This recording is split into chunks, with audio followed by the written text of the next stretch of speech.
and we're going to spend some time with it. And it's going to be rough going at first, as we already found out, but we'll keep going back over it until it seems so obvious that you can't believe that it wasn't obvious in the first place. Which is the usual pattern, right? Now, Israel's been around for 400 years, and this is going to be the greatest change that Israel's going to go through until the exile. So, a lot can change in 400 years, and yet the same pattern had prevailed from the time of Moses to the time of Samuel. 400 years is a long time. How was New England doing in 400 years ago? Well, 400 years ago was prehistoric times in New England, right? Right? What do you need for history? What do you... What? Written records, yes. Yeah. Okay. Let's say in defense of Samuel's sons,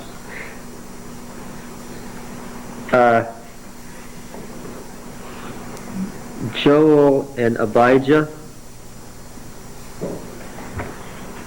Joel's son is Heman. Who's that? The family is going to turn up later. They may not have ascended to the judgeship because they weren't considered by the people anywhere near the stature of their father, but they're going to turn up later. Who was Heman? Someone in David's court, indeed. He was the chief of the musicians in Solomon's temple. His name is plastered all over the Psalms. That Heman is Samuel's grandson. Okay. So, they may not have been very good candidates for judgeship, but they weren't like Eli's sons. They didn't bring ruin on themselves and their children. Okay.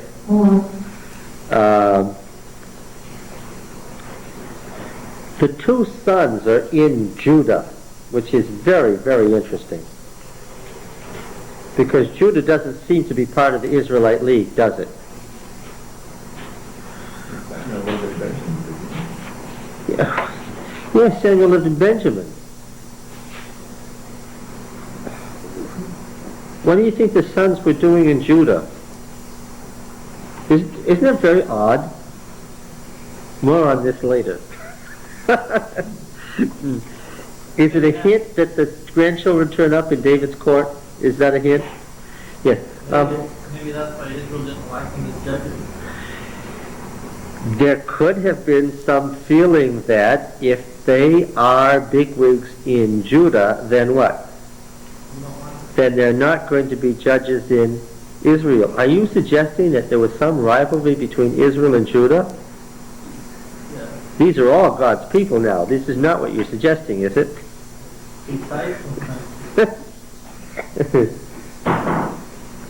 Again, let me ask what evidence there is that Israel and Judah were already two distinct units who didn't get along so well.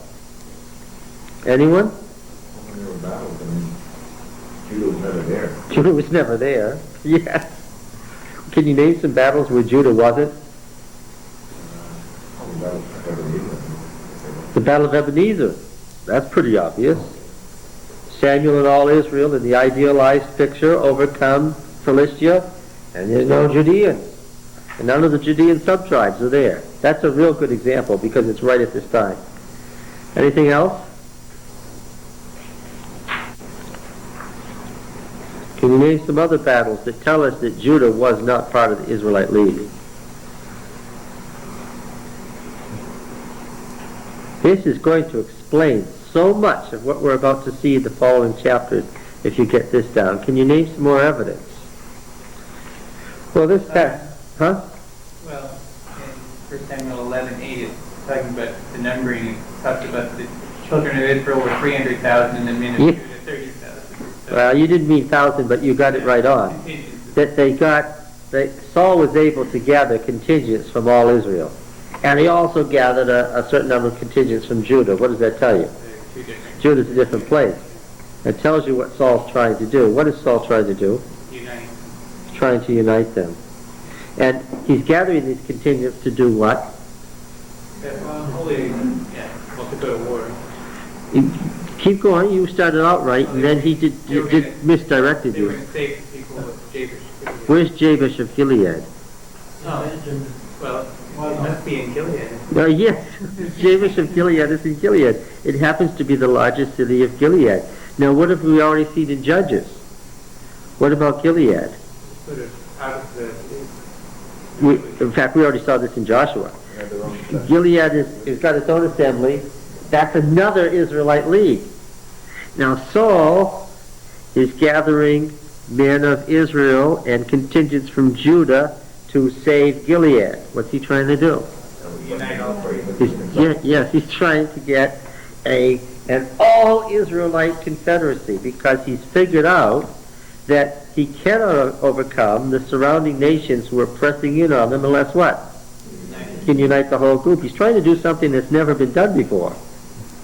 So far, is Saul nutty? So far? No, so far so good. Okay.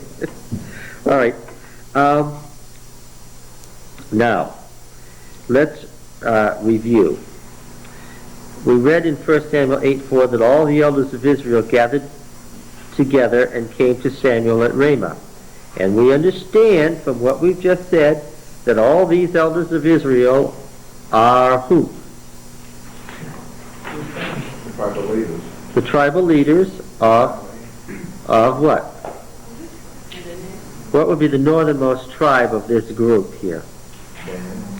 Dan? Yes. Dan, Asher, Naphtali, Zebulun, Issachar, I'm doing pretty good, Manasseh, Ephraim, southernmost tribe, Benjamin. Okay? Did you get it? The Gileadites aren't in it. The Judeans aren't in it. This is Israel. They gathered to Samuel at Ramah and said, "You're old and your sons don't walk in your ways." Now we have already given some political reasons why the Israelite leaders may have rejected Samuel's sons. If the sons are in Judah, something has gone amok that the text isn't saying. But if they're leaders in Judah, then something has gone awry having to do with Samuel's sons. In any case, and we'll talk about it later, the leaders of Israel, the assembly, doesn't want Samuel's sons. Now, question. This is all written from the viewpoint of the prophetic movement. Is Samuel mad because they have rejected him personally, or because they've rejected God? I mean, is he just insulted on a personal level, or have they rejected God? I think maybe the two are combined because, I mean, at this point, Israel was a theocracy, and the prophet was an instrument with which that was carried out. I said this was written from the viewpoint of the prophetic movement, which is a dead giveaway to the answer to the question. Ed, are you hiding this week?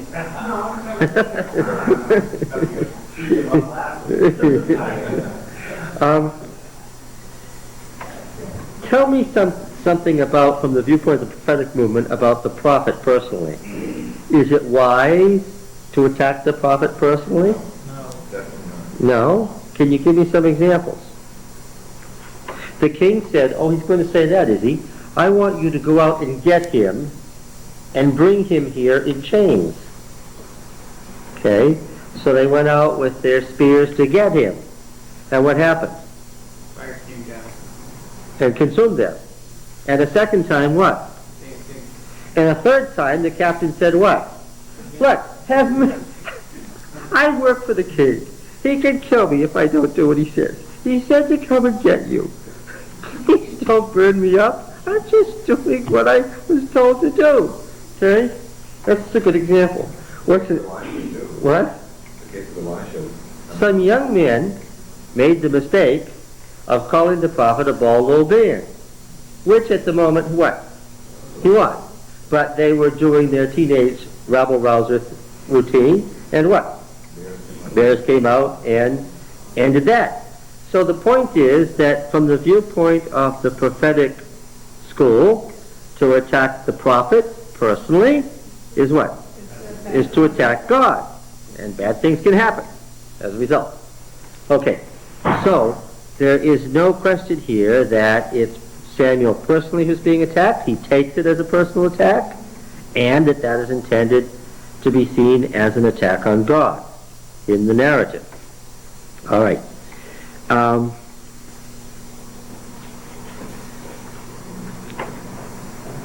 A question that has exercised Bible scholars for centuries and has caused the narrative we're reading in be divided into subunits this way and that way, dissected back and forth with the pro-monarchic and anti-monarchic subunits and their sources, and all of it is wrong, is the narrative for the monarchy or against the monarchy?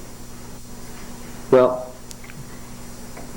we've learned often enough that when you get one of these arguments,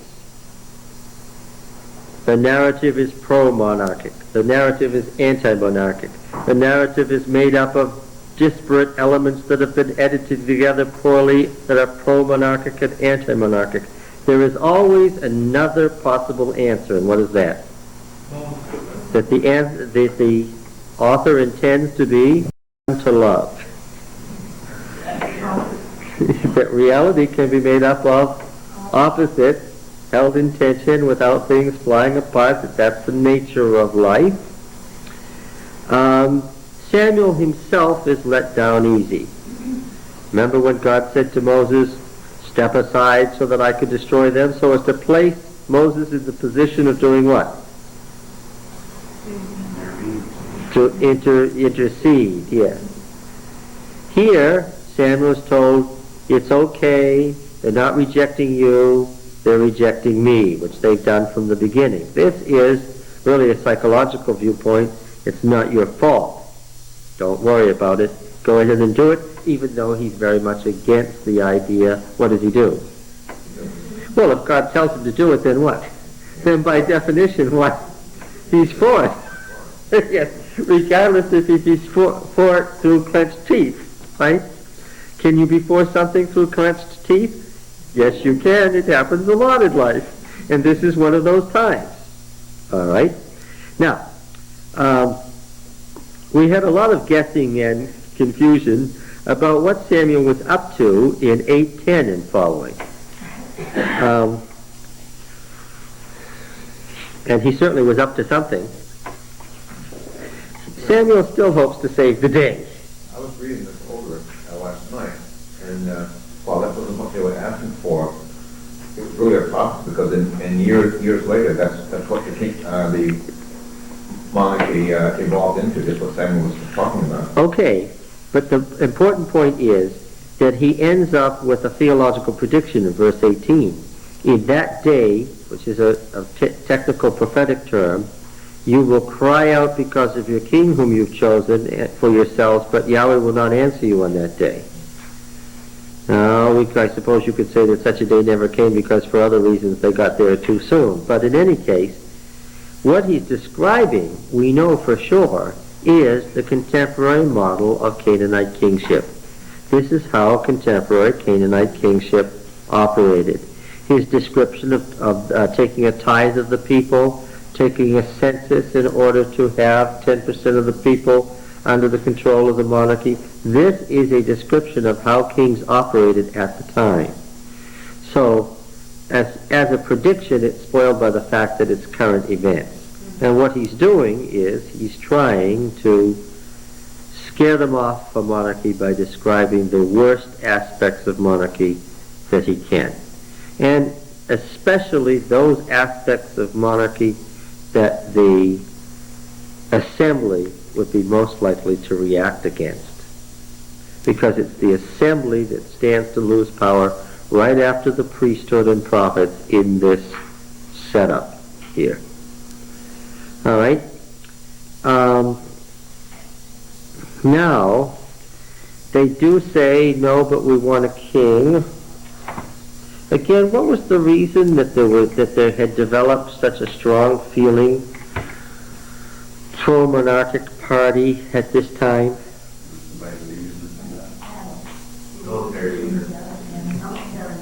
Yeah, but why? Well, 1 Samuel 13 and 14 reveals, and we haven't read it yet, but reveals that the first thing Saul had to do was clear the Ajalon path, which tells us the Philistines had already fortified the path into the Central Highlands. When Saul died, 1 Samuel 31 tells us that his and his son's bodies were hung on the walls of Bethshan, the great fortress city in the northern Jordan Valley. Now, of course, the thing that connects the northern Jordan Valley to the coastal plain is the Valley of Jezreel that runs east-west across the top of the country, that cuts the northern tribes off from the central tribes. And so we have to presume that if the Philistines are in the Jordan Valley, where else are they? They're in the Jezreel Valley. And so on how many sides of Israel are they? 3 sides. And in fact, 1 Samuel 31:7 says that they've extended their control up out of the Jordan Valley into Gilead, that the Philistines controlled the King's Highway. Okay?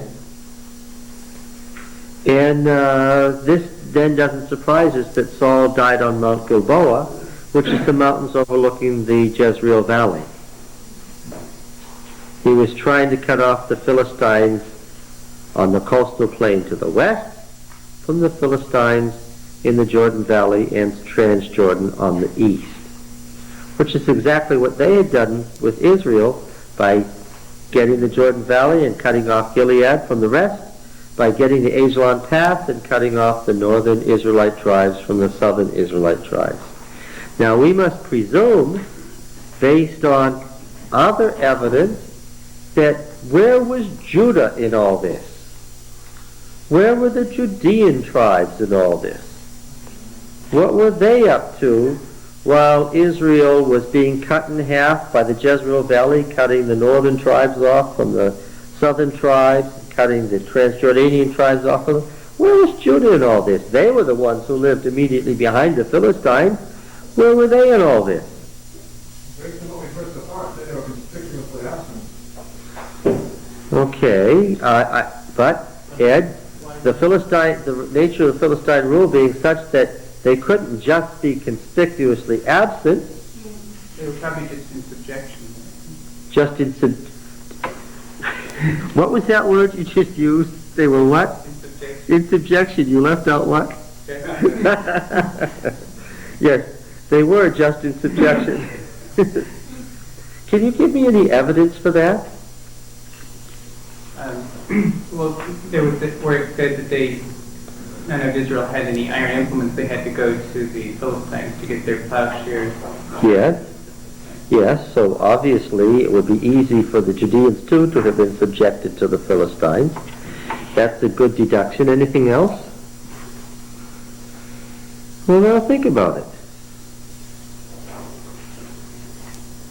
What else do you know from Samuel Kings?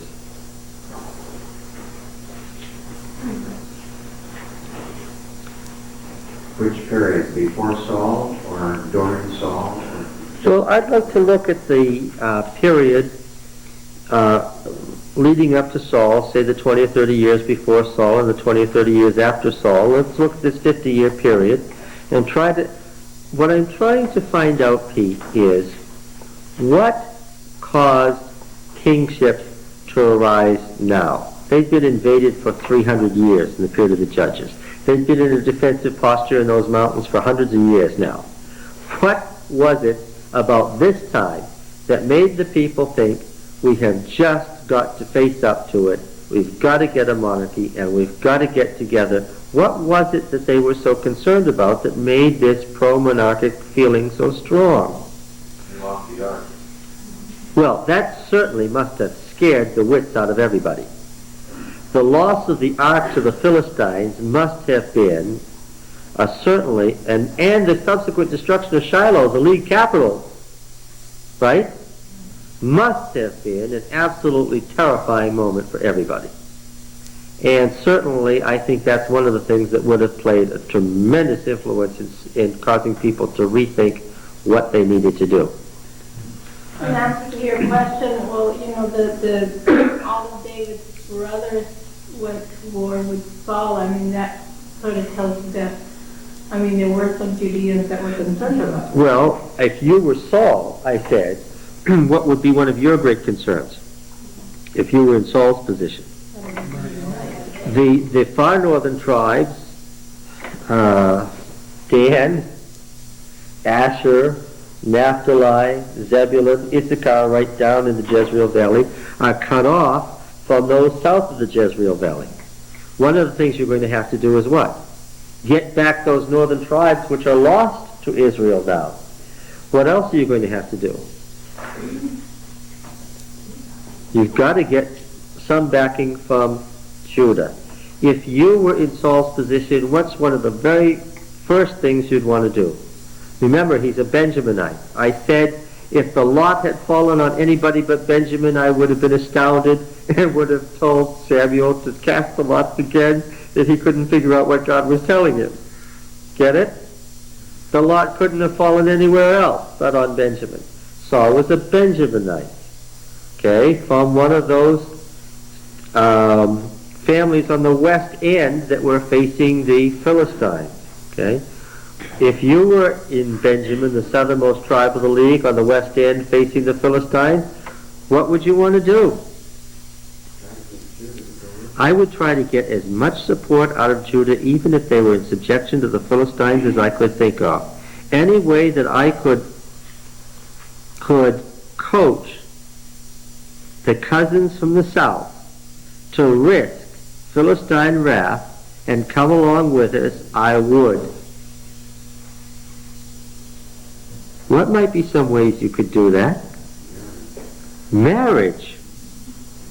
What if I could get some Judean leading families, the warrior families, to intermarry with my family? Now we're running ahead of the story, but you see where we're going. Okay, what are some of the other things that could be done? Well, what's the other area that you're going to have to take care of rather quickly? Well, no. First, geopolitically, what have you got to do? You've got to do east. You've got to do the east, which involves dealing with somehow regaining the Jordan Valley.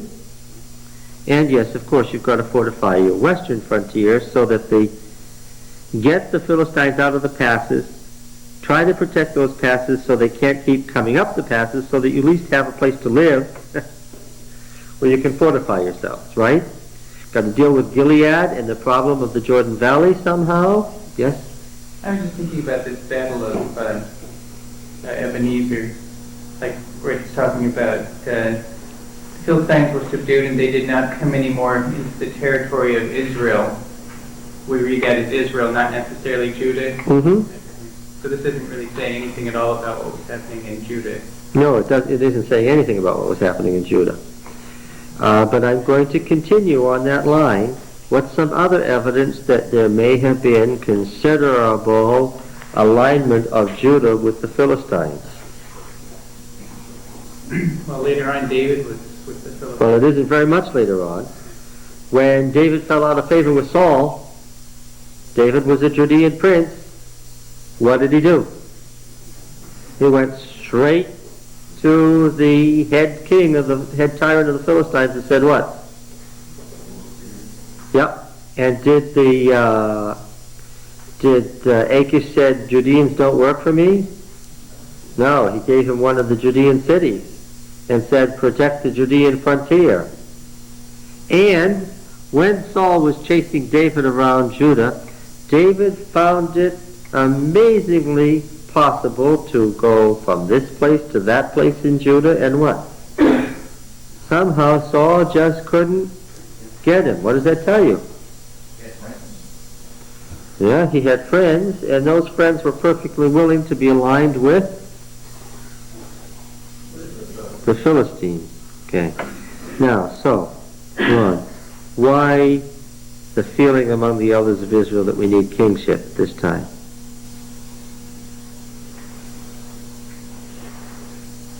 What have they lost? There wasn't any tribute being paid. They've lost something that would be a figure around which they could rally. Well, give me some things they've lost. We lost all the trade. Well, they lost the King's Highway, so they've lost trade. Yeah. Yes. Is it going to be a unified religion if you've lost all the northern tribes north of the Jezreel Valley? If you lose all the tribes east of the Jordan Valley? If you've lost any real relationship to the tribes south of Benjamin? What have they lost? Everything. That's the point. The elders of Israel looked around and said what? There's nothing left. What happened to Israel? What did the elders of Israel who wanted this clearly feel? If we don't take action now, what? There won't be an Israel. I'm sure that a lot of them felt there's hardly an Israel now. Why had they waited so long? What do you think?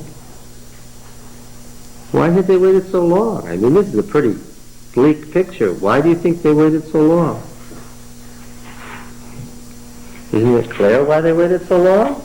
The power of Samuel was there. Samuel, for one thing, and the deep-seated feeling what? That monarchy was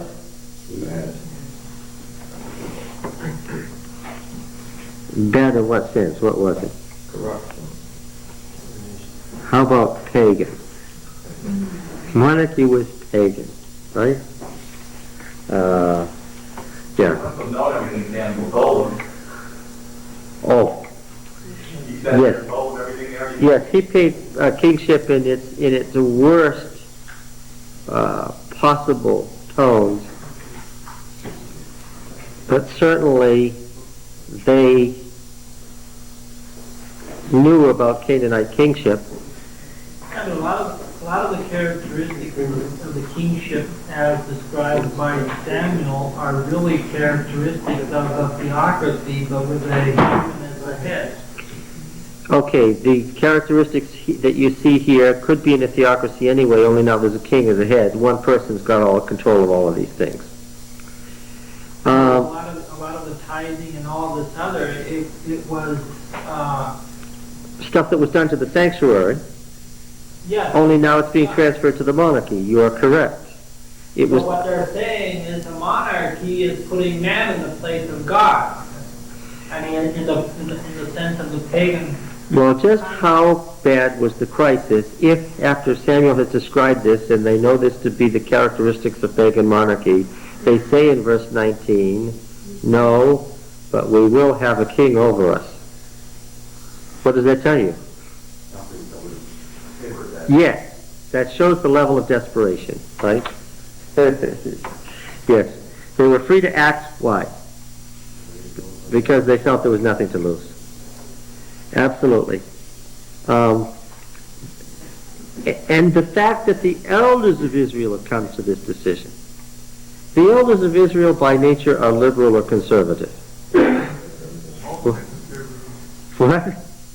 Ultra-conservative? Yeah, the elders of Israel are ultra-conservative, aren't they? Right? Of all the people who would not want monarchy, who would it be?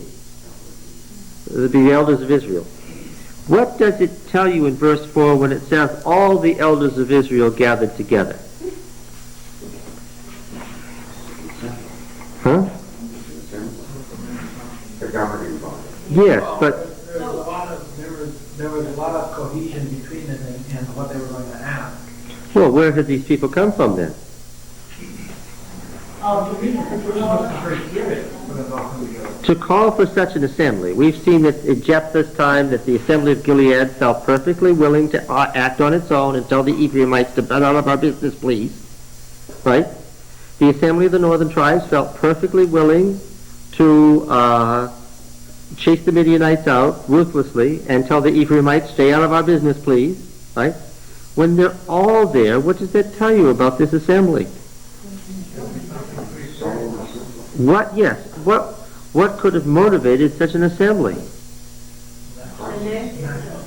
Obviously, if the people from Gilead and the people from the far northern tribes are represented, what are they feeling?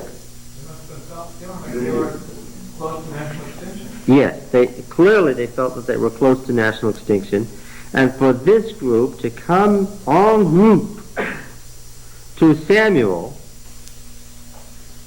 right, the theocratic head, and say, look, and they've come all the way to his home in Ramah. What does that tell you? Yes. They were close to national extinction. Yes, they were close. It wasn't just they were feeling that, they were. But how far was God going to take this? Would he allow them to become extinct? He didn't want them to have a king. He wanted them to remain strict theocracy, right? How far was God going to take this? Probably right to hear it, and he probably would have either gone one way or the other, right? They were here. They made their choice with the wrong one. He brought them to the place where they had to make a choice, and they made it. The bad one, but they made the choice. It wasn't the wrong choice. Well, At this time, it was the right choice. I guess I'm wondering if this is just another example where they misinterpreted the source of the trouble. I mean, there was a real crisis, but I mean, they saw it strictly in geopolitical terms. And I think probably if you look at the overall story, I think the writer has another idea as to why they've come to this crisis. well, the prophetic movement thinks it's not a political crisis. He thinks it's a spiritual crisis. And that had the spiritual crisis been solved, they were okay. They were safe. So what was that? This is probably the only time you get them all together. They finally came to the point where they all came together. They were all done the same thing. Well, now we can have the same argument here that the assembly had, when was this? The 11th century, 31 centuries ago, about whether this is a bad move or not. That's why 1 Samuel 8 to 12 is pro-monarchic and anti-monarchic at once. Viewed from one point of view, the author is saying this could be looked at as a bad choice. Viewed at from another point of view, it could have been a great choice. If what? Well, we're talking about monarchy itself. If it had not done what he had predicted it would do, and if they had been able to control the monarchy. Yes. Stop right there. Don't anybody say anything. If you could have got the right kind of monarchy and could have controlled it, it could have been a sharpening of the theocracy. Chapter 10. Well, is it 10? Samuel sent them all away, didn't he? Yes. And then he told them to come back later. 10:17.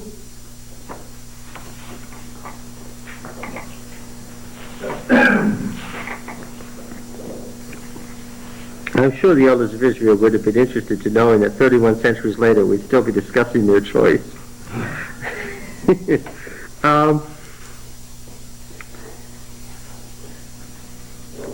Samuel charges them with breach of covenant and then goes ahead and anoints a king. Now here's irony piled on irony.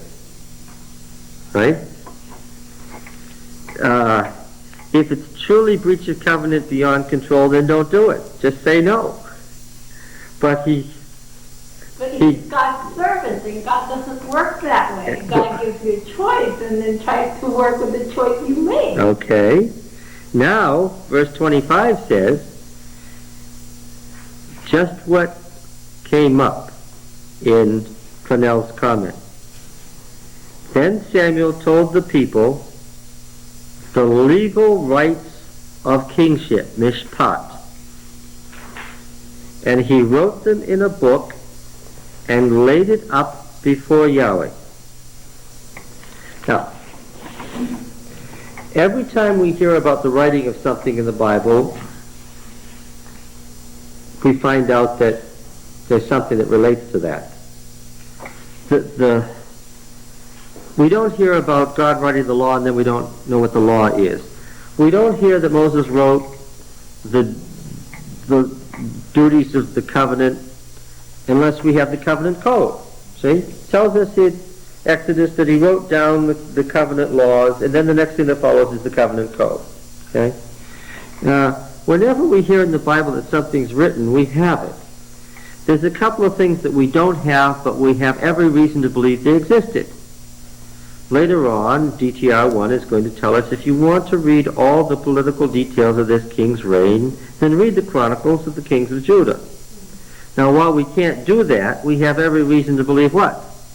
That there were Chronicles of the Kings of Judah, that they absolutely did exist. And when he talks about the northern kings and says you can find out the rest of these details by reading the Chronicles of the Kings of Israel, what are we absolutely sure of? Though they may not have survived, what? There certainly were Chronicles of the Kings of Israel from which he was. Yes. Now, where's this? The mishpat of kingship. The legal dues, okay, the legal rights of kingship. Do you understand from our discussion that one of Samuel's great motivations as he made a king would be to make sure it was the right kind of kingship and the right kind of king? Is that clear? And is it clear that having the right kind of kingship is what makes it possible to have kingship at all in Samuel's mind? That if you have the right kind of kingship, it's an acceptable idea. If you have the wrong kind of kingship, what has Samuel already said it is? It's pagan, it's breach of covenant, and therefore Samuel would have to say what? No. Okay, so now look. Samuel can only be doing this after what he said if he's clear in his own mind and has made it clear to everybody else that the kind of kingship we're going to have is what? Is the right kind. He makes this very clear by telling the people the mishpat of the king and writing it down. What's the purpose of telling the whole assembly this is what's going to be the legal duties of kingship? And their person is right there. Now this person, this king, is the creature of this assembly, right? They've created it at their insistence. And Samuel is telling this assembly what? This is what the legal duties of kingship are, and he's holding the assembly responsible for what? For running this kingship this way. Very interesting. And because it is of telling importance, he not only speaks to them about it, he what? He writes it down. Is this the sort of thing that's likely to get lost?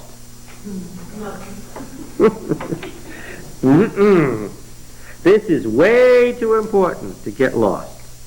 This is the sort of thing that would be around forever. And every time a king got out of line, what's he likely to hear? From the prophet.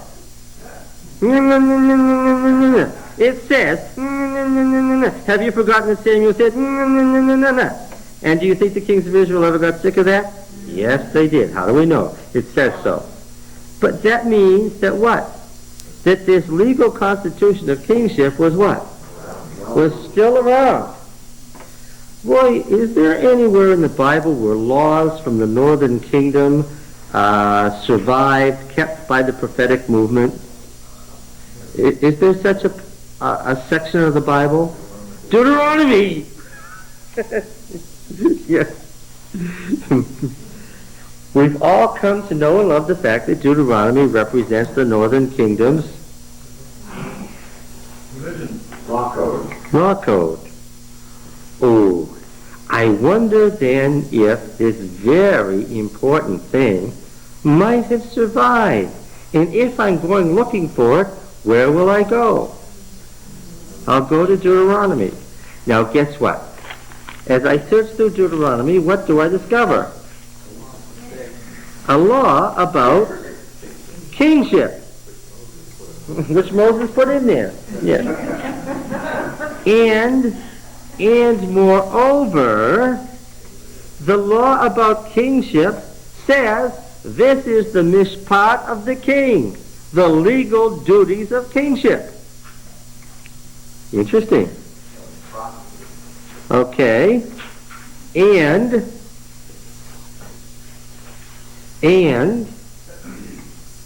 when I get there, I find that certain interests in this law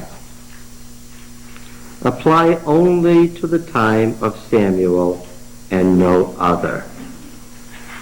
Interesting. Now, where is the law of the king?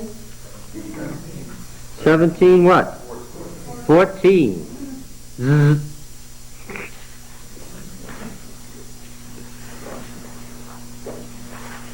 We've all come to recognize that important matters don't just get plunged into. Something as important as kingship is what? Is going to have what? Preparation. Yes, preparation. Covenant, yes. Various rules and regulations. If I were setting up a monarchy, would I discuss just the king? In Samuel's discussion in 1 Samuel 8, did he discuss just the king? Let's go back there to 1 Samuel 8:10. What did he start discussing? These will be the mishpat of the king. Let me see. He's talking about sons and chariotry and horses and commanders and plowmen and reapers, implements of war and chariotry and daughters as perfumers, cooks and bakers, vineyards and all. He seems to be discussing an awful lot of stuff other than the king himself. Would somebody like to tell me where the legal constitution of kingship begins?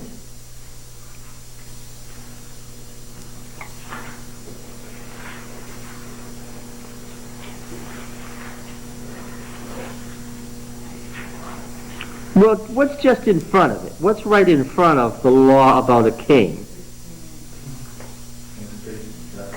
Okay, would that have anything to do with monarchy?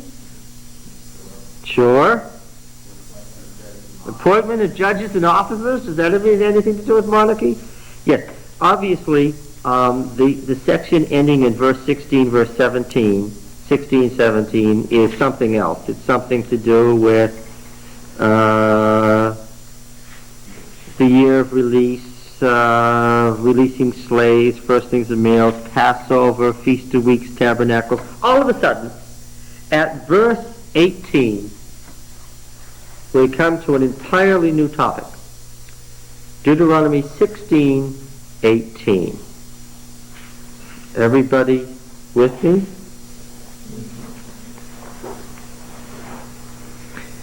Here's how it begins.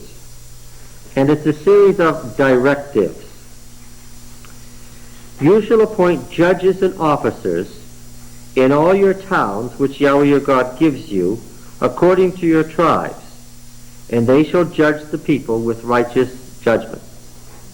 You shall not pervert justice. You shall not show partiality, and you shall not take a bribe, for a bribe blinds the eyes of the wise and subverts the cause of the righteous.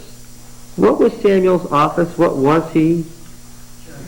He was a judge. And what were his sons? Judges in Judah. And what had they been accused of by the elders of Israel? Accepting bribes. Oh, that's very interesting. You shall not... Now, how many judges are there going to be now? Many. As many judges as there are towns. Do you think this would be a change? This is a big change. So we're not going to rely on one titular head called the judge, who every important case, no matter how far away you have to traverse land and sea to get to, what? There's going to be a local judge who's to administer justice, and the basic wording is about bribery. For a bribe blinds the eyes of the wise and subverts the cause of the righteous. Justice, and only justice, you shall follow, that you may live and inherit. This word also means subdue. This Hebrew word inherit also means subdue the land which Yahweh your God gives you. And given the time in which this was written, the translation subdue would be a better translation here. Now, you shall not plant any tree as an Asherah beside the altar of Yahweh which you shall make. Remember what Samuel had done? He had set up a what? He had set up an altar because the tabernacle or the temple of Yahweh had been destroyed. Okay. You shall not set up a cult pillar which Yahweh your God hates. You shall not sacrifice to Yahweh your God an ox or a sheep in which is a blemish, any defect whatever, for that is an abomination to Yahweh your God. I wonder why this is said. I wonder what was going on that caused that to come in right there. If there is found among you within any of your towns which Yahweh your God gives you, a man or woman who does what is evil in the sight of Yahweh your God in transgressing his covenant, and has gone and served other gods and worshipped them. And then there is the addition that I told you clearly, structurally, grammatically, is an awkward addition, or the sun or moon or any of the hosts of heaven which I have forbidden, which is an awkward grammatical addition which clearly comes from the time of Assyria when the worship of the sun and moon what became popular in Judah. But skipping over those words, and has gone and served after other gods and worshipped them, and has told you, and you hear of it, then you shall inquire diligently, and if it's true and certain that such an abominable thing has been done in Israel, then you shall bring forth to your gates that man or woman who has done this evil thing, and you shall stone that man or woman to death with stone. On the evidence of 2 witnesses or 3 witnesses, he that is to die shall be put to death. A person shall not be put to the death on the evidence of a single witness. The hand of the witnesses shall be the first against him to put him to death, and afterward the hand of the people. So you shall purge the evil from the midst of you. This is written in a time when there is real danger in Israel of what? Of a turn toward, yes, with the Asherah, the male cult pillars, the blemished offerings, the people in the town saying, let's serve other gods. There is a growing tendency to idolatry at the time that this is written. What could have caused this growing tendency toward idolatry? Yeah.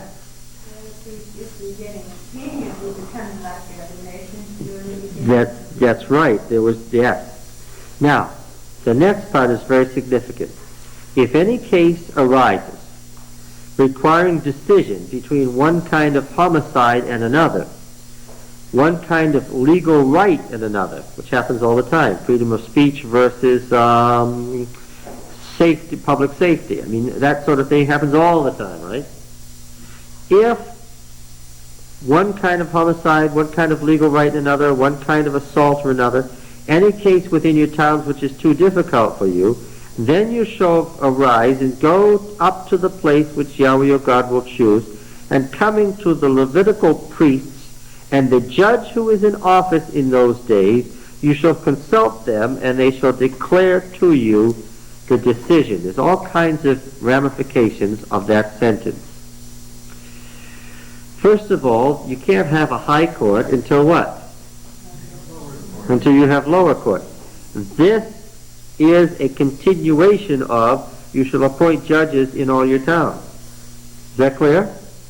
You can't have the one without the other. Now, when you come to one of these involved legal disputations between one kind of right and another, go to the judge who's in office in those days, who heads the Levitical court. The very statement makes it clear that there will be a high judge, and the high judge is chosen from the Levitical priesthood. Whose right is protected here? Whose authority is enlarged here? The priesthood's rights are enlarged here and made permanent and powerful. From among the Levitical priesthood, there's going to be chosen what? A high judge. May I suggest such a person? Might there be any candidate on the scene for such a role? Okay. You shall consult them. The high judge is the head, the chief justice of what? Of the high court, made up entirely of priests. We haven't even gotten to it yet, but I'm sure you're a wise group of people. You understand whose authority and potential power is being snipped away here, sentence by sentence. Whose?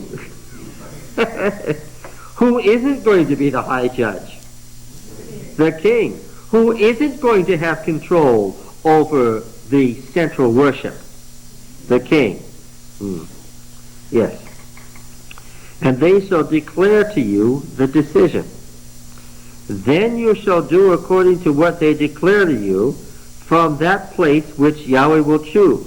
And you shall be careful to do according to all that they direct you, according to the instructions which they give you, and according to the decision which they pronounce to you, you shall do, and you shall not turn aside from the verdict which they declare to you, either to the right hand or the left. Good Deuteronomic language. So, not only do they give decisions, we've decided in favor of this man, he's not going to die, but what else do? They render, as our Supreme Court does what? They render opinions which control society, which is what the role of a Supreme Court is. You understand that our Supreme Court was modeled after this? Not surprising, is it? The court then doesn't merely render decisions. The decisions are what? Not just verdicts, as in the case of a normal court, but what? Precedent for what?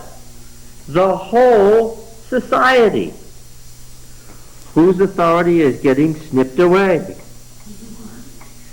Yes. All right. The man who acts presumptuously by not obeying the priest who stands to minister there before Yahweh your God, or the judge, that man shall die. And I notice, Even if it is the king. well, I notice that capital punishment, and I noticed this before, is in the hands of what?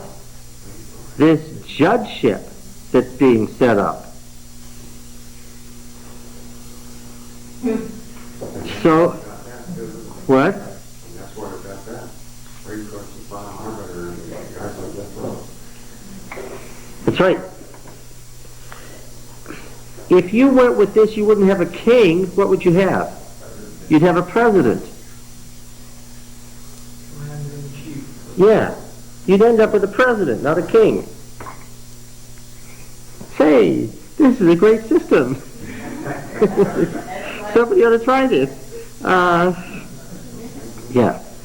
Now, let's skip over the kingship itself for the moment, okay? Let's continue and see what's right after it.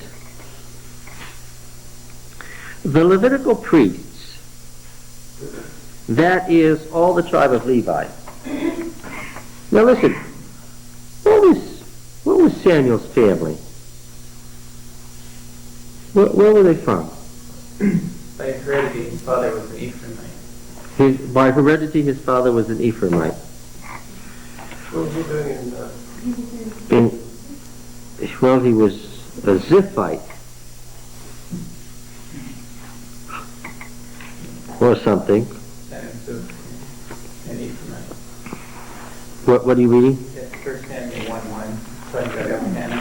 1 Samuel 1:1. You don't need to read very far in Samuel before you find that out.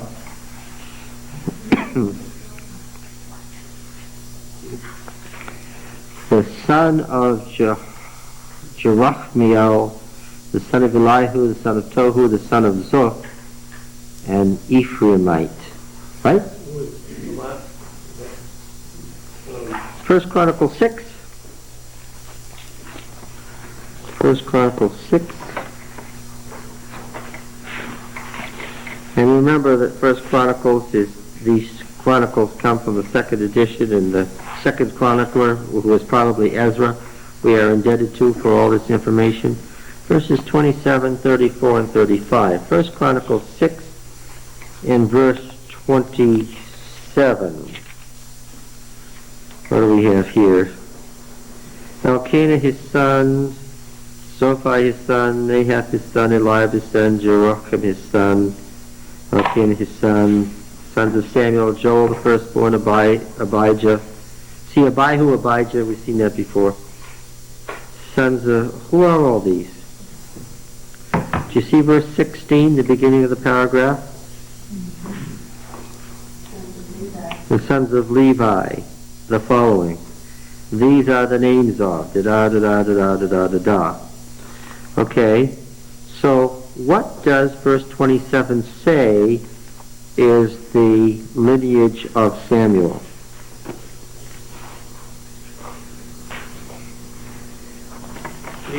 He's a Levite. Verse 34, sons of Elkanah, son of Jeroham, son of Eliel, son of Toah, son of Zoch, son of Elkanah, son of Mahath, son of Amasai, son of Elkanah, son of Joel, son of Azariah, son of Zephaniah, son of Tahath, son of Asher, son of Abiasaph, son of Korah, son of Issar, son of Kohath, son of Levi, son of Israel. Explain this confusion. Only they see an Ephraimite because he was living there. Well, We've got two ways to go, and we know with genealogies that we've got a very tricky problem with genealogies. They describe political, social, and economic relationships, as well as geographical. So that either Samuel was an Ephraimite who is grafted into the Levitical line because he serves as a priest, and therefore ever after his children are looked at as Levites, or he's a Levite living in Ephraim and not serving as a priest, a dispossessed line of priests, and the child takes up the profession legitimately, and it's a Levitical family that had that because they weren't serving at a central sanctuary, didn't get to have any priestly functions. Let me remind you that in Leviticus and Numbers, the P code, the Aaronite code, who only could be priests? Aaron. Only Aaron's immediate family. What were all the rest of the Levites? extra servants. Oh, they took care of the temple. They could be temple slaves if they chose, but they could not ever ascend to the priesthood or have the rights and duties of priesthood. But here in Deuteronomy, this very law that we're reading did something dramatic. And we noted as we studied Deuteronomy that this was totally different from P and represented a completely different approach. In Deuteronomy, how many Levites may act as priests? All. Now, Richard, on the basis of that, since I know who's writing, what do I think? Do I think Samuel's family was Ephraimite or Levites who'd been dispossessed from any function? I'd say the latter. Do you suppose that Samuel's own experience and his family's experience as non-functioning Levites made him sensitive to the position of the Levites and caused him to be able to receive from God the law that says, notice I'm saying this, it's so wonderfully put, that any Levite descendant of Levi can function as a priest. There is particularly here an anti-Eli hint, right?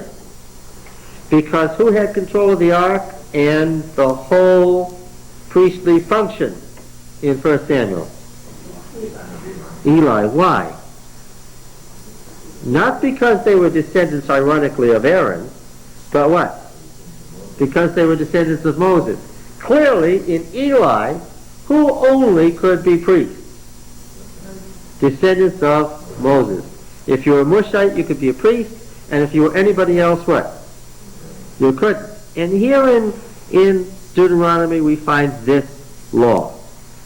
The Levitical priests, that is, all the tribe of Levi. Nothing could be clearer. The term Levitical priests already would be amazing. Say, I just have a question. Is the air conditioning on? Yeah, and turn the fan on and try to blow the heat out. Well, maybe just turn the fan off. Just turn the fan off and we'll be better off. The fresh air is good. You're more awake than you've been in weeks. Yeah, it's a work of the Lord. Ed, you wanted to say something? Yeah, I just wanted to go over, once again, because we said the passage in Yes. Genealogies don't tell us, we've been through this many times, don't tell us biological facts all the time. They may, but ancient genealogies told us social, economic, political relationships. Okay? We have two statements about the family of Samuel. 1 Samuel 1:1 says in a sort of offhand way that he was an Ephraimite. It's a linear genealogy. You can't exactly tell what that means. It either means he lives in Ephraim, so he's an Ephraimite, or else it means by descent he's biologically a son of Ephraim. You can't tell what 1 Samuel 1:1 is trying to say. The chronicler says absolutely that the family of Samuel, but meaning Elkanah his father, that the family of Samuel was a direct descendant of one of the three priestly families, three Levitical families, Gershom, Kohath, and Merari. They were Kohathites, okay? They had care of the ark. They were descendants of that family, according to the chronicler. At least that's what Ezra says. Now, the question is, did they get grafted into the Levitical genealogy just because the mother gave Samuel to the priesthood and he became a priest, and therefore he was a priest and all his children ever after? Or did she do that because they were priests in the first place, only Levites dispossessed from the priesthood because they weren't Moshites? Okay, suffice it to say that Samuel's descendants were one of the main families that ran the temple. Okay. So certainly they were considered high Levites thereafter. The question is, biologically, were they descended from Levi, or did they just happen to get that genealogy given to them because of Samuel's career? I'm saying that the law in Deuteronomy 18 suggests that they were Levites in the first place, but they were dispossessed Levites who had no role or function or right to the priesthood because they'd been dispossessed, and Samuel made it a law that all Levites were priests. Shall I keep reading? The Levitical priest, that is, all the tribe of Levi, shall have no portion or inheritance with Israel. They shall eat the offerings by fire to Yahweh and his rightful dues, and there's going to be more reason for me to say that here in a moment. They shall have no inheritance among their brethren. For Yahweh is their inheritance that he promised them. And this shall be the priest's mishpat, the priest's legal dues. Okay, there's that same word mishpat. It keeps coming up. It's a theme. It's what's the legal constitutional rights of these various groups. Here's the priest's mishpat. Now look, what did the priest get at Shiloh that caused all the trouble? Yes, we noticed that the meat was boiled, and we saw that was different from Leviticus. That isn't what was done in Leviticus, and then we turned over here to this passage, and we found out it isn't what was done in Deuteronomy either. And we said, that's interesting. It isn't what was done in Judah, it isn't what was done in Israel, but it was done in Shiloh. And I said to you, this is the earlier, this thing that was going on with Eli's family, this was the original thing, and it got straightened out because it didn't work. You took they boiled the meat, you took the three-pronged fork and what? You stuck it in, and whatever you got, what? Was yours. And what if what you got was this big? That was this big, everybody. And you've got your 5 children. What? Then what'd you have to say? That's it. That's it. Right? Yep. And the sons of Eli wouldn't stand for that. If it didn't come up right, what? Yes, until they got the best of it, right? Okay. Is this a system that's fraught with potential disaster? Yes. And what happened? We know that human nature being what it is, that's controlled by Murphy's Law, the worst thing that can happen, it happens. And so what do we have here? Read this. This is the mishpat of the priests from the offering, those offering a sacrifice, whether it be ox or sheep. They shall give to the priest the shoulder and the 2 cheeks and the stomach. What's the story here? Sounds a little better. Well, now look. You get the shoulder, both sides of the rump, and all the fat portions in the stomach, the intestines, everything. What do we say? What? Yeah, they're getting the best part of the meat. I know that all of you aren't meat cutters, but you should be able to recognize what? If the priest gets one shoulder and both of the rumps and all of the bottom, what have you got left? You've got the other shoulder. Yes, and the feet and the head. What's going on here? What just happened there?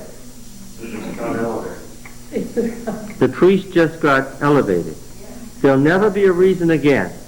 There will never be a reason again for a priest to come into conflict with the people over not getting enough to support himself.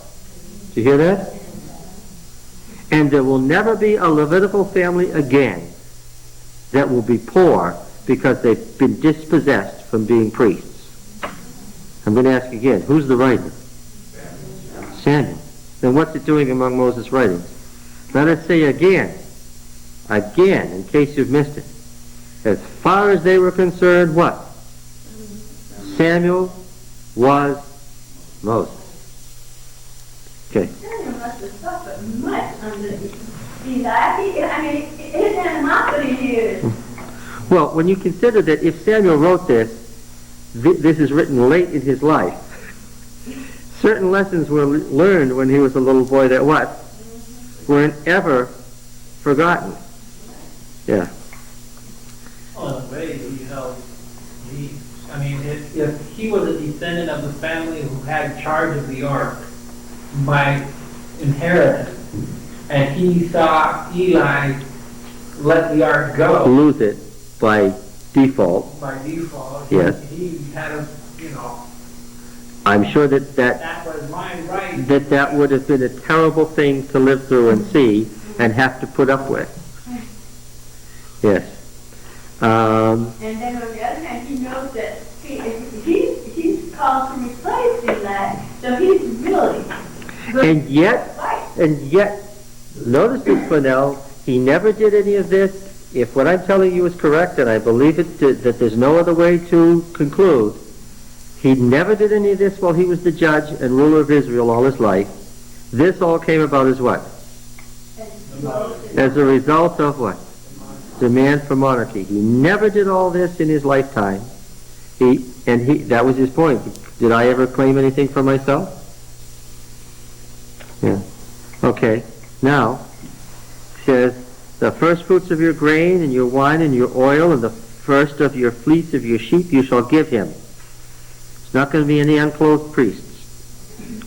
For Yahweh your God has chosen him out of all your tribes to stand and minister in the name of Yahweh, him and his sons forever.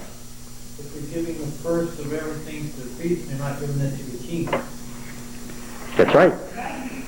That's right, because what has Samuel said? He'll take the choicest and the first of everything. Yeah. Let's read further. Not surprisingly, there's another law in this whole section. When you come into the land which Yahweh your God gives you, you shall not learn to follow the abominable practices of those nations. There shall not be found among you anyone who burns his son or daughter as an offering, anyone who practices divination, a soothsayer, or an augur, or a sorcerer, or a hypnotist, or a medium, spirit medium, or a wizard, or a necromancer. Tell me, please, from your knowledge of the Bible, when is the first time historically you hear that anyone has come down on mediums? Why does the witch of Endor not want to conjure up the spirit? Because she said, you know that Saul has put to death all the mediums. What is this law for? This law is designed for what? The new monarchy. Saul has put to death all the mediums, she says. Why are you asking me to do this? For whoever does these things is an abomination to Yahweh. Because of these abominable practices, Yahweh your God is driving them out before you. You shall be blameless before Yahweh your God. For these nations which you are about to dispossess give heed to soothsayers and diviners, but as for you, Yahweh your God has not allowed you to do so. Rather, get this, Yahweh your God will raise up for you a prophet like me from among you, from your brethren. Him you shall heed, just as you desired of Yahweh your God at Horeb on the day of the assembly, when you said, let me not hear again the voice of Yahweh my God, or see this great fire any more, lest I die. And Yahweh said to me, they have rightly said all that they have spoken. I will raise up for them a prophet like you from among their brethren, and I will put my words in his mouth, and he shall speak to them all that I command him. And whoever will not give heed to my words which he shall speak in my name, I myself will require it of him. Okay? And among all the things that are set up for monarchy, what's the last and most important? Because the next section, this is the end of the section, the next is rules for holy war, which of course Saul will be given since he's about to initiate a new holy war against the surrounding nations, just as Joshua had started the holy war. But as far as the constitutional rights and duties of kingship, here we end. And just among all these things, what do we end up with? The greatest controlling factor on the monarchy is not the judgeship in all the towns. It's not the high Levitical court. It's not the transference of wealth to the priesthood. It's not the judge who is in office. It's not the high priest. It's what? the prophet. What's the only way you can divine the future? You can't divine the future by normal divination, soothsaying, augury, sorcery, hypnotism, consulting the spirits of the dead, by magical arts, or the activity of the dead. All of those ways of influencing the future are gone. What's the only way you can know the future and have influence, contact with God? Through the prophet. And the prophet stands in the role of Moses. God's words are in his mouth. Therefore what? Just as Moses spoke the law and it had to give it absolute authority, what? This prophet who's going to arise like Moses will have God's absolute authority, and when he speaks, God's words are in his mouth. It's just as important as if what? As if Moses had spoken. And I read between the lines here. You don't have to be particularly subtle. Right? You can be not very bright and read between the lines and figure this out. Who's the prophet who was to be raised up from among the brethren like Moses, who's to be heeded in all things? Can we attach a name here? Is it possible that a name leaps off of the page at us? Are you all getting it? Is there anybody who isn't getting it? But he immediately goes on to say, and you've been over this with us before, the prophet and the false prophet. Yes. Brings it right up at the same time.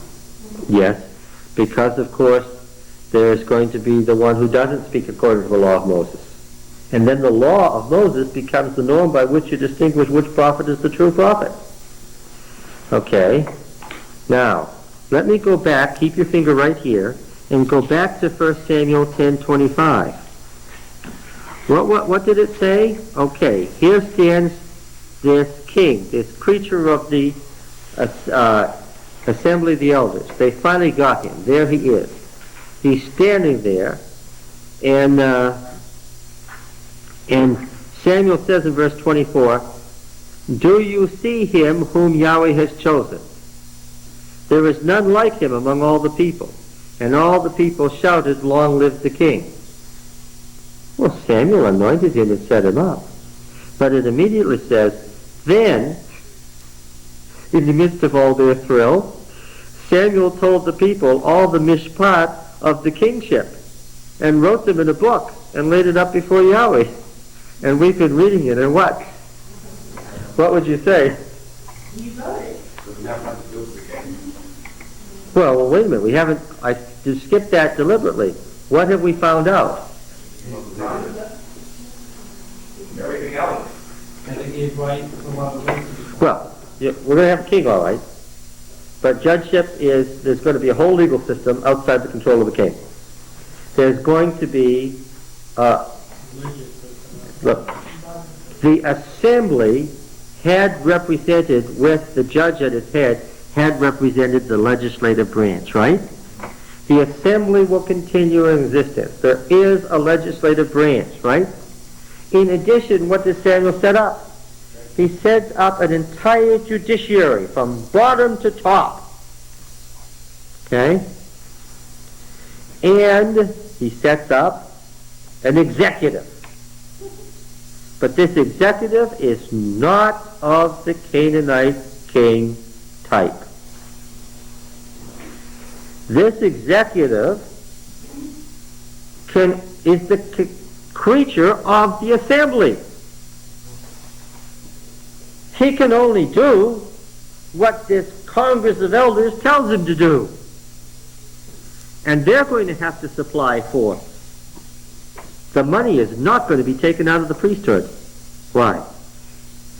The law is that the priests now get the best of everything. And how many get that due among the Levites? All of them. Okay? He is not going to be interpreting the laws and setting precedent. Why? We have an entirely independent judiciary that's going to do that. This president is going to be at the mercy of this Congress. If these wise old men can't find enough money to run this monarchy, what? It's going to be of very limited executive power, right? Samuel has said to the assembly, okay, brethren, you want him, here he is, and he's now given enough rules that it's very clear who's going to have to pay for him. You are. Do you know what George Washington's chief complaint was in his first administration? Congress has not voted enough money to do any of the things we must do. Every State of the Union message that Washington gave for the full 8 years was reeking with his disgust that Congress wouldn't get on with doing the things that needed to be done and raising the money to do it. I mean, this is not something that developed last year, and it has nothing to do with party. Every president that's ever been has said what? If you listen to a president, what's the worst thing in all of God's creation? It's the sitting Congress. Why is everything a mess, according to the president? We could do everything we needed to do, but what? But it's the Congress. This crazy constitutional system that got set up, it was such that the president can't be the king. And therefore he can't do anything because he's not the king. That's the complaint of every president. And isn't it remarkable? You can go from Democratic president to Republican president, and within about 3 months they sound interchangeable. They sound like they're the same person. They've got the same set of complaints. If the press would just stop picking on me, if the Congress would vote my programs. Right? Well, let's blame Samuel. And of course, Samuel's blaming God. Because Samuel, of course, said, by implication, he's the prophet, and these words here are what? God's words put in his mouth. Now let's read about the kingship. We haven't gotten to that yet. In the midst of all this is the kingship. I'm sure that Bill Clinton doesn't know that this is Samuel's fault, but anyway. Okay. What? Send him the video. Tell him, look, this is 31 centuries old. It's not your fault. We don't hold you responsible for this mess. Okay. When you come into the land which Yahweh your God gives you, and you subdue it and dwell in it, and then say, there could be nothing clearer, there's nothing clearer in the Bible about the time origin of a passage. I'm reading the law of the king. Where is that? Yes. When you come into the land which Yahweh your God gives you, and you possess it and subdue it, and then say, I will set a king over me. When is this? When you've come in, you've subdued it, and you say, the timing is, and when you say, I'll set a king over me. It's very clear. Where's the law about? When is the law about, time-wise? It's about the time when the assembly came to Samuel and said what? We want a king. Do you remember what Samuel did? He consulted with Yahweh and he sent the assembly away. Then he called them back together months later. Well, what was he doing in those months? He was distilling 400 years of Israel's history and the wisdom of his own lifetime into what? Yes, into writing a constitutional system. And he was the prophet, and he was consulting with God, and this is what God gave him. And remember, the Bible's a mingling of the divine and the human, right? This doesn't come out of a heaven whole. It didn't fall on Samuel's head whole, right? Oh, I had the most remarkable vision. I'm so amazed at what I saw. Right? What does God reveal? What people are able to understand and accept. Are we clear on that? Yeah. Okay, and is it a good system? Has it kept despotism from arising? Has it placed a check on the evil of man's nature? Yes. Okay. When you come to the land which Yahweh your God gives you, and you possess it and dwell in it, and say, I will set a king over me, like all the nations that are round about me. Look, the elders of Israel quoted word for word. Is there any accident? You may indeed. Samuel had said what? No? What's he saying now? Saying, yes indeed. Set as king over you him whom Yahweh your God will choose.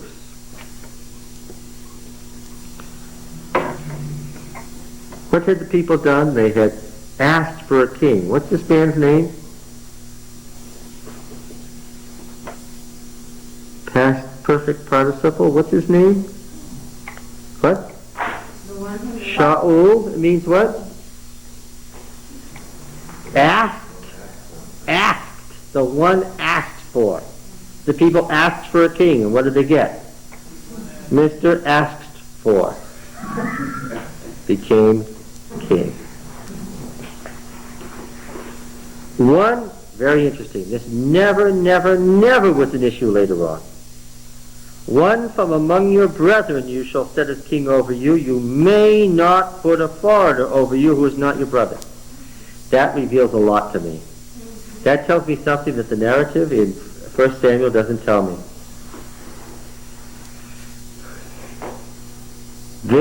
Samuel's sons were in Judah. Right? What had clearly been the Judean solution of the problem? Just knuckle under and what? We're the servants of what? Of the Philistine king. That wasn't going to be the deal. Okay? That solution was not going to be the solution. And I suppose that there were some who said, well, the Philistines are all around us, the Ammonites are to the west, they're expanding in Gilead too, why don't we set the Ammonite king over us? So the Moabite king, they're our cousins, instead of these uncircumcised Philistines. Can you see the picture? Some must have said, let's go with the Ammonites, some said, well, let's go with Moabites, and some said, well, let's just go with the Philistines, instead of fighting them all the time. If they beat us every time, let's just make him our king, and then that'll be that. Nowhere later on does this ever come up. The law has to be at what time? At the time when they were asking for a king. It doesn't relate to any other time. Only, he must not multiply horses for himself or cause the people to turn to Egypt in order to multiply horses. Well, 2 Samuel 8:4. Here's a passage that's always explained, no, not always, nearly always, explained poorly. 2 Samuel 8:4.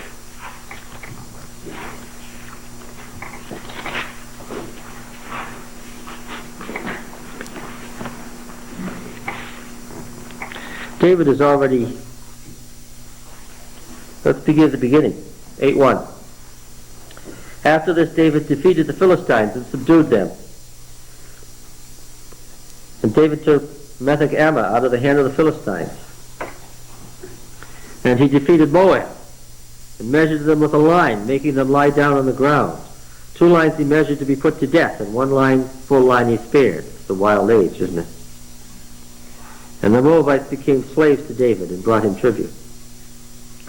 David also defeated Hadadezer, the son of Rechab, the king of Zobah, as he went to restore his power at the river Euphrates.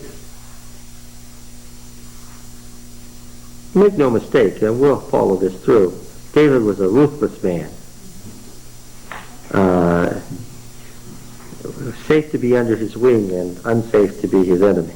Clear to the Euphrates. Yes, clear to the Euphrates.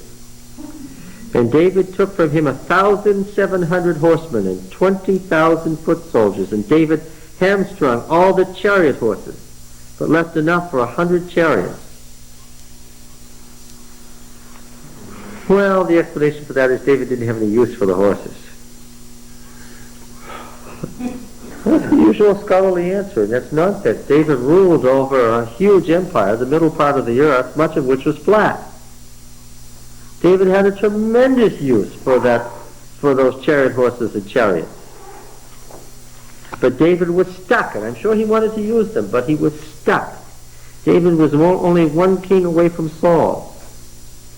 And David was the king of Judah, and he was also the king of Israel. And mark what I'm saying and understand it. David was not the king of Israel, Judah, because there never was such a thing. What was David? He was the king of Judah who became the king of Israel. The elders came and elected him. And when he became the king of Israel, what did he get? Yes. They handed him a little book and said, your old friend Samuel, who anointed you in your youth, he has a letter for you. Here it is. Yes, he wants you to read this. Memorize. Yes. All the days, can you make a copy while you sit on your throne, the throne of Israel? And we'll be back in a few days to see if you've got it down. If you want to be king of Israel. And did David want to be king of Israel? Yes, because David knew that unless you were king of both Israel and Judah, what? You couldn't control. You couldn't control the middle part of the earth. Is that where 1,000 contingent or really 1,000? No. When you get to the empire, they have a new numbering system, and now we're talking about real numbers. All right, now look. The reason that David did not integrate the chariotry into his army was he was stuck with the still in effect, still highly regarded, still seriously taken law of the king. Ahab had huge chariotry later. Why? Because Ahab lived 200 years later and chose to ignore this section of the law. And people let him. Well, most people. He was stuck with the annoying presence of Elijah. Did the code say that you had the horses are not to take them from your people? Why could he take them from the enemy's in country? It says he must not multiply horses for himself. Period. Yeah. All right. Now here's one that the elders of Israel couldn't do anything about in David's case because it was too late by the time they elected him king to deal with it. It was too late. If they wanted David, they were stuck on this line. And he shall not multiply wives for himself, lest his heart turn away. By the time they decided that they wanted David as king, what? What? No, he had 24 wives that we know about, and then besides, the text breaks off by saying besides the others. Now, we're going to look at who he married. And who do you think he married? Those of the kings of the Yeah. Well, in Israel and Judah, he'd marry the daughters of the elders of Israel and Judah. In the Philistines, he'd marry the daughters of the kings. In the case of Moab, Edom, Ammon, and the Gesher, and the 3 or 4 Aramean states, Syrian states, and in the case of the Phoenicians, what? He married the princesses.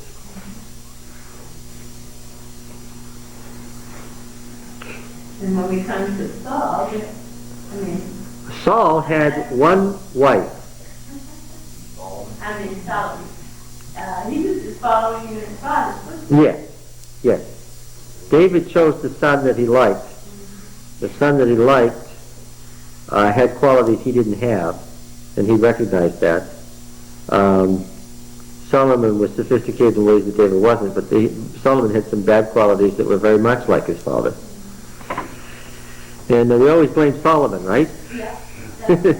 We always say he was the one that went amok. Right away you read this and say, oh, this is about... No.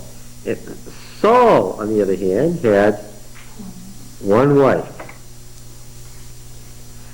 A woman named Ahinoam of Jezreel. The name is found only once in the Bible. It happens that David had a wife named Ahinoam of Jezreel.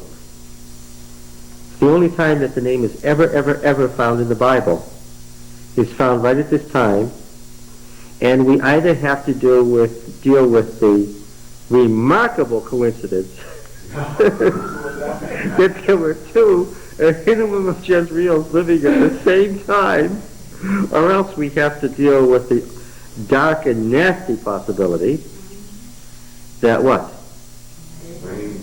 That David married the mother of his wife. Wives. Merab and Michal were both his wives. He married sisters.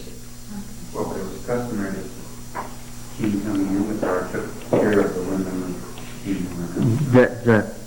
The king who overcomes the previous king takes the previous king's wives.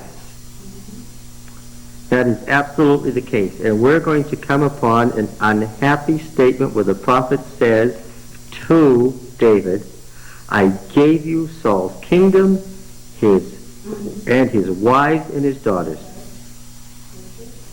The prophet explicitly says that David took Saul's wives and his daughters. Before Saul was dead, David had married the princesses of every kingdom surrounding Israel and had taken Saul's wife and daughters from him. Now Saul went crazy, we say. Yeah. All right. Now, what were we doing here? We're going to come along to David in a moment. That's not the story here. The story here is Samuel writing the Constitution for the monarchy. David was a man after God's own heart. Yeah. Well, you know who wrote that. You shall never return that way again. Well, we're going to discuss David being a man after God's own heart and why he was honored. We'll discuss the pros and the cons. But commenting on this was not after Saul's death. It was before Saul died that he had his wife. Well, you see, David ruled as king of Judah for 7 years. And Ishbaal, David's counterpart, Saul's son, who inherited the throne after David's death, the only one of Saul's sons that survived, reigned only 2 years. That means that for 5 years of Saul's reign prior to his end, David was a rival king in Judah, serving as a client king of the Philistines when Saul was trying to destroy them. Now, what would that make you think? And you already had soft daughters. Well, but it was tit for tat. There's much more behind this story. We're going to find how David really came to the court of Saul and what really happened, and let me assure you that if David appears cruel when you listen to this, that he was mild compared to Saul, who was far crueler. And we're going to see that momentarily. This turned into a nightmare for everybody in very short order, including the Philistines, who probably wish they had never gotten involved in any of this.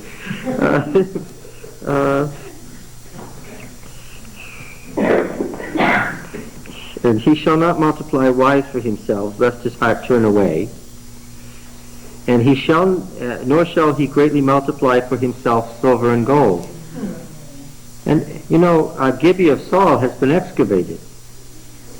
Gibeah of Saul has been excavated, right? And it was just a very small fortress, 20 acres. There was nothing lavish about it at all. Saul lived to the end of his days as a citizen king in a very small section of a small fortress. Now, this law was clearly very much in effect. He had no more wealth than he already had as a wealthy man from a wealthy family. And he didn't do any of these things. He didn't multiply horses. He didn't multiply wives. He didn't multiply silver or gold. It's clear that this law was written when? At the inception of monarchy. And when he sits on the throne of his kingdom, he shall write for himself in a book a copy of this law from that which is in charge of the Levitical priests. Remember the Levitical priests? The whole tribe of Levi? And so that would be either at the temple or wherever they might choose, or it might be at the high court, the site of the high court. And it shall be with him, and he shall read in it all the days of his life, that he may learn to fear Yahweh his God by keeping all the words of this law and these statutes and doing them, that his heart may not be lifted up above his brethren, and that he may not turn aside from the commandment either to the right hand or the left, so that he may continue long in his kingdom, he and his children in Israel.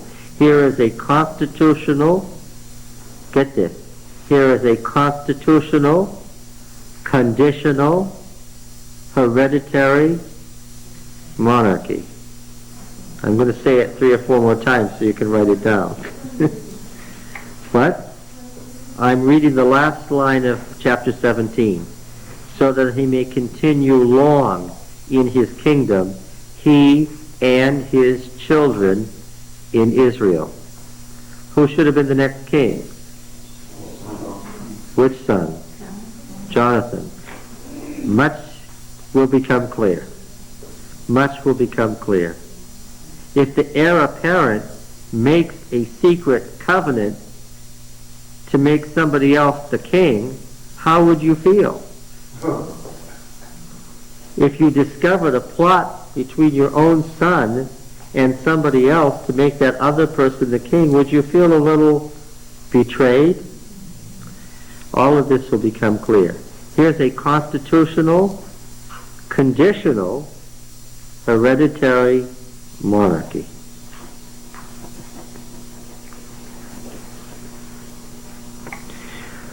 Where's the law of the king? Where's the mishpat, the legal constitution of kingship, as it says? Deuteronomy?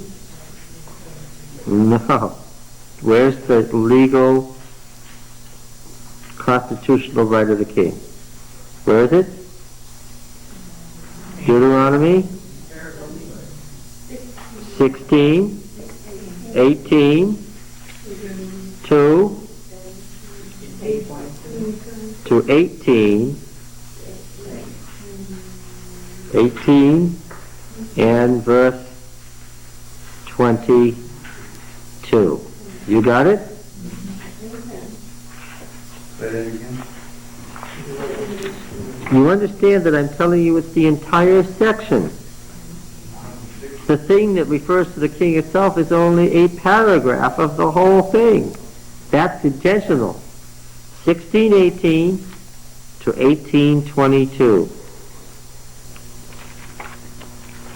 Now when we get over there then to 1 Samuel 10, verse 25. Then Samuel told the people of the Mishpat the constitutional rights of the kingship, and wrote them in a scroll and laid it up before Yahweh. We're referring to Deuteronomy 16:18 to 18:22, and you might as well put it in the margin so that you have a record in Samuel of what's being referred to. Is it very clear that this is what's being referred to? Gives us another picture of the growth of the book of Deuteronomy, doesn't it?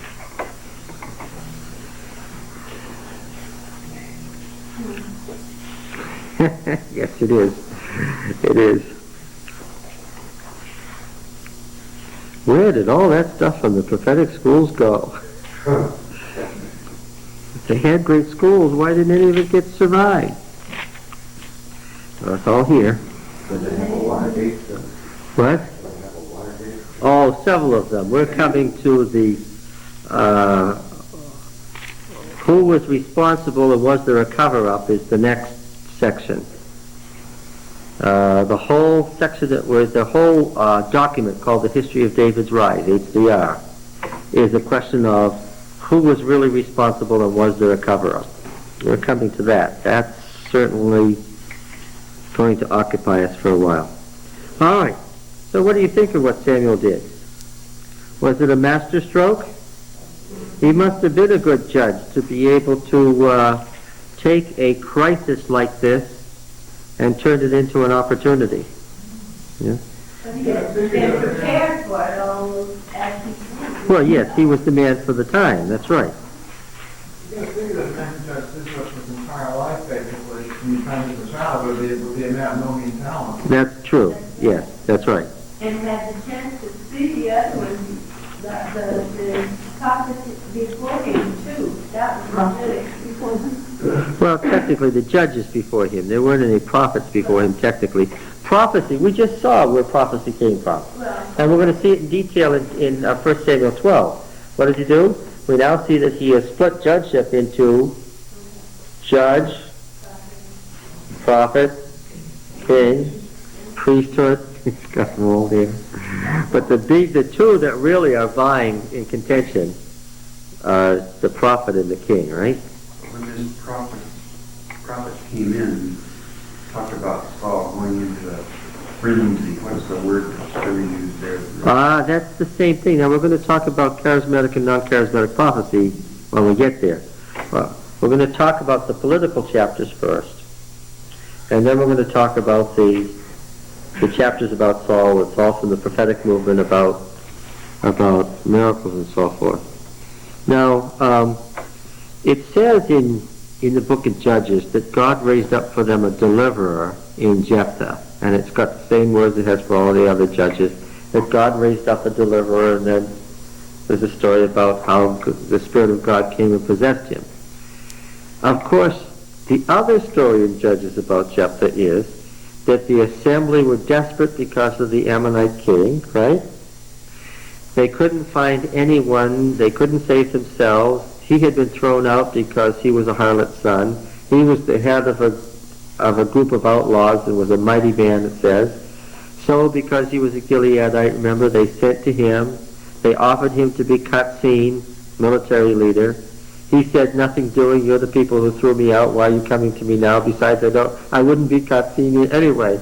If I was going to be the head over you, I'd require at the very minimum to become the chief of Gilead. And the assembly got this message back, and they debated it and decided what? They figured, as in the later case, that they had nothing to lose, so what? They gave him the chiefship, okay? And then they sent him out to war. But notice in Judges 11 what it says. It's very interesting. Because the same pattern is right here in 1 Samuel with our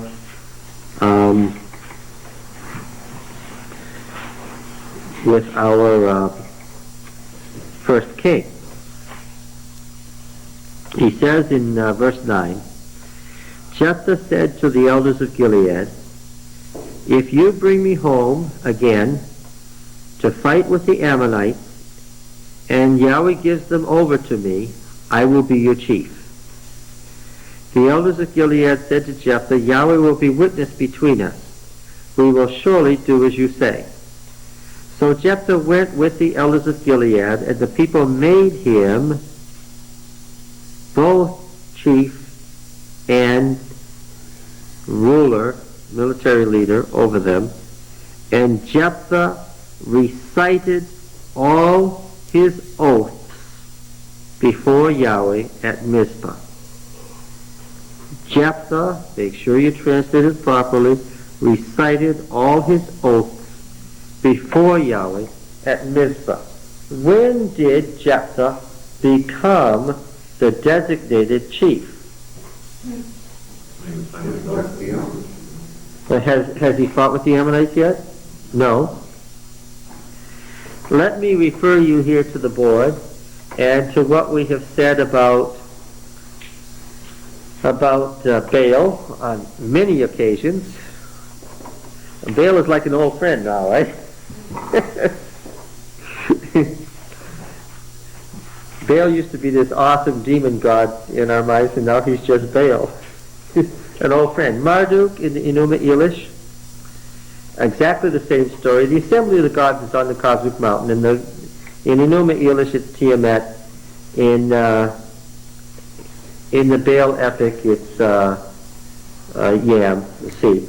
But in any case, it's the gods of the underworld, the gods of chaos, the gods of the ocean, have challenged the gods of life to the the cosmic battle for life and death. And there's consternation. The two stories are just the eastern and western end of the Fertile Crescent, the same story. There's consternation. They don't know what to do. After much debate, it's an assembly of the gods, right? It's the heavenly assembly. Whenever the earthly assembly meets, what? Well, there were 70 elders of Israel in Exodus and Numbers, right? 70 elders, like the 70 in the heavenly assembly. Same story. The assembly needs a champion. They choose a designated champion. Okay? They acclaim him king. And what they say in these things is Baal is king. Just like it says Yahweh is king in the poetry there. In 2 Samuel, what is that? 2 Samuel 15, 10 to 13. Let's look at it, see what it says.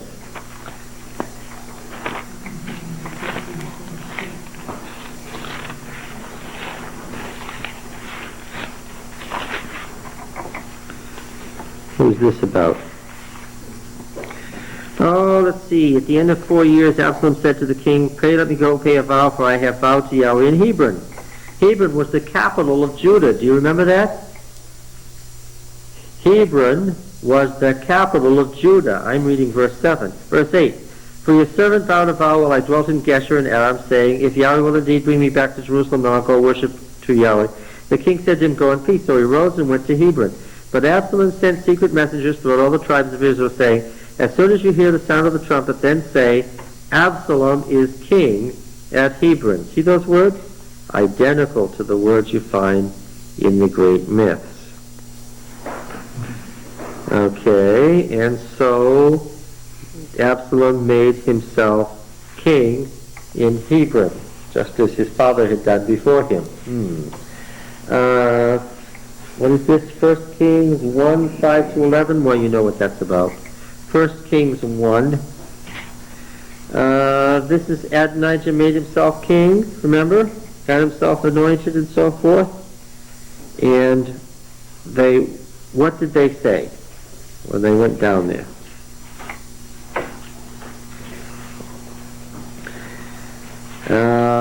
They swore, where is it? Adonijah is king. Okay. And what did David do? David had those who were with him take Solomon and go anoint him. And notice 125, long live King Adonijah. And what did they say instead about Solomon? Long live King Solomon, verse 34. And long live the king then comes from these ancient myths into the Bible, and from there to what happens next? The champion now is designated, but what has he got to do? Yeah, nothing's happened yet.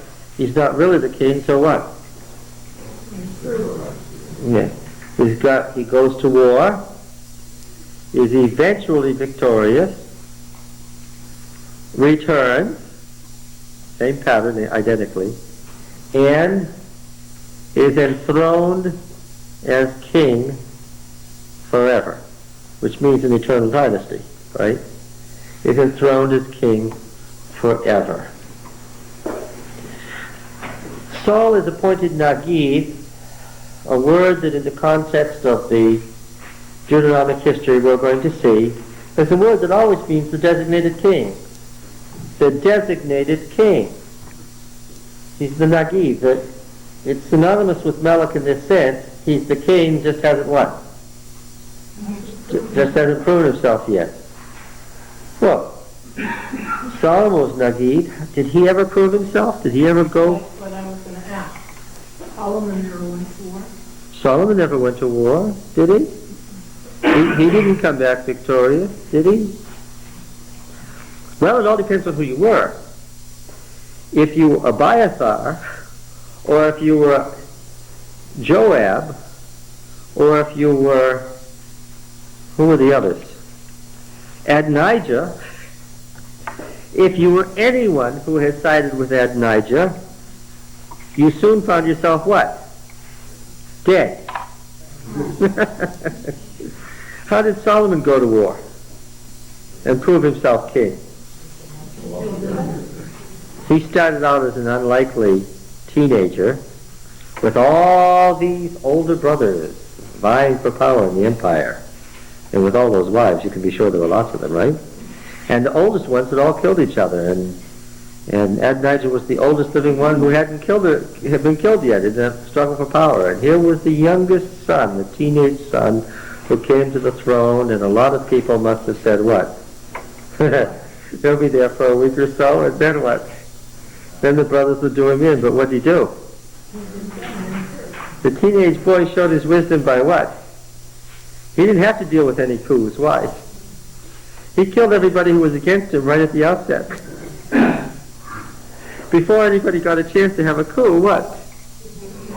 He looked for any excuse he could to kill them, and before you know it, they were all dead, and what did those who had any ideas soon decide?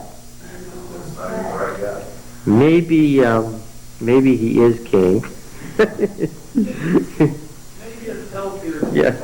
But after all, we have great estates and are powerful and wealthy and have a good life. Maybe we don't need to cross Solomon after all.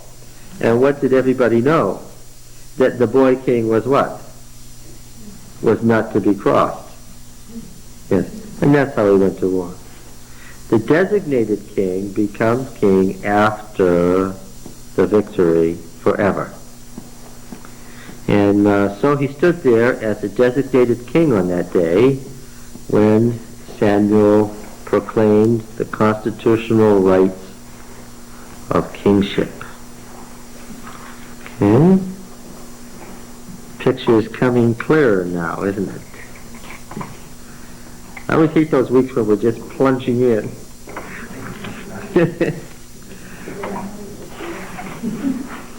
Read it again. What's the second word?